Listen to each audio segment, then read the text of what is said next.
লক্ষাধিক টাকার শাল ও টিক্কাট সহ এক অভিযুক্তকে গ্রেপ্তার করল ডাবগ্রাম রেঞ্জের বনকর্মীরা। ধৃতের নাম প্রণব আচার্য, বয়স 32 বছর।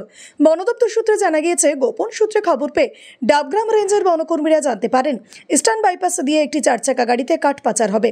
সেই তথ্যের ভিত্তিতে আশিগড় মোড়ের কাছে ফাঁদ পাতে বনকর্মীরা। এরপর সন্দেহজনক গাড়িটিকে আটক করে তল্লাশি চালাতেই দেখা যায় কলা ও প্লাস্টিকের আড়ালে লুকিয়ে পাচার করা হচ্ছিল বিপুল পরিমাণে কাঠ। উদ্ধার হওয়া কাঠের আনুমানিক বাজার মূল্য লক্ষাধিক টাকা বলে জানা গিয়েছে। অভিযুক্তকে গ্রেপ্তার করে সোমবার জলপাইগুড়ি আদালতে তোলা হয়। গোটা ঘটনার তদন্ত শুরু করেছে ডাবগ্রাম রেঞ্জের বন দপ্তর।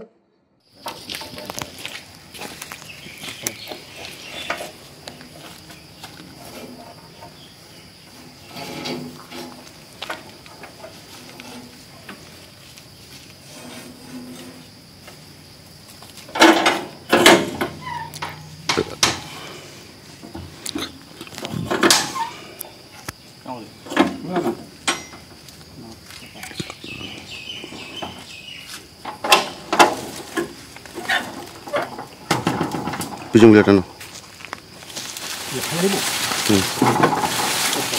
বস্তা টান, বস্তা টান না,